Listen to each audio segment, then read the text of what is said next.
గ్రామ ప్రజలు ఇంటి పరిసర ప్రాంతాలలో నీటి నిల్వ ఉంచకూడదని సర్పంచ్ కోసూరు అనుష అన్నారు. మోపిదేవి మండల పరిధిలోని కోసూరువారిపాలెం గ్రామ పంచాయతీ పరిధిలో గురువారం సాయంత్రం దోమల నివారణ కోసం పంచాయతీ సహకారంతో ఫాగింగ్ చేశారు. సర్పంచ్ అనుష ఆధ్వర్యంలో కార్యదర్శి కుంపటి కోటేశ్వరరావు పర్యవేక్షణలో గురువారం సాయంత్రం పంచాయతీ పరిధిలో ప్రధాన రహదారులు, అంతర్గత రోడ్ల వెంబడి దోమల నివారణకు డెల్టా మైత్రిన్ మందును ఫాగింగ్ మిషన్తో ఫాగింగ్ నిర్వహించారు. ఈ సందర్భంగా అనుష మాట్లాడుతూ వర్షాకాలం నేపథ్యంలో సీజనల్ వ్యాధులు ప్రబలకుండా గ్రామస్తులు జాగ్రత్తలు పాటించాలన్నారు. దోమల ద్వారా వ్యాప్తి చెందే రోగాలను నివారించడానికి ప్రజలు తమ ఇంటి పరిసర ప్రాంతాలలో నీటిని నిల్వ ఉంచకుండా జాగ్రత్తలు పాటించాలన్నారు.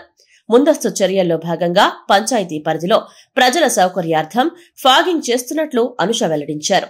సీజనల్ వ్యాధులు ప్రబలకుండా గ్రామంలో దోమల నివారణకు ఫాగింగ్ చేపట్టిన సర్పంచ్ అనుష నిర్ణయం పట్ల గ్రామస్తులు హర్షం వ్యక్తం చేస్తున్నారు. కార్యక్రమంలో గ్రామ ప్రముఖులు కోసూరు శివనాగమల్లేశ్వరరావు, పంచాయతీ పాలకవర్గ సభ్యులు శనక నాగమల్లేశ్వరరావు, సచివాలయ ఇంజనీరింగ్ సహాయకులు జి గిరిధర్, మెంగు పూర్ణచంద్రరావు, కోసూరు జగన్మోహన్ రావు, శనక కోటేశ్వరరావు, శనక సుబ్రహ్మణ్యం, శనక నవీన్, దేవనపోయిన సుబ్బారావు తదితరులు పాల్గొన్నారు.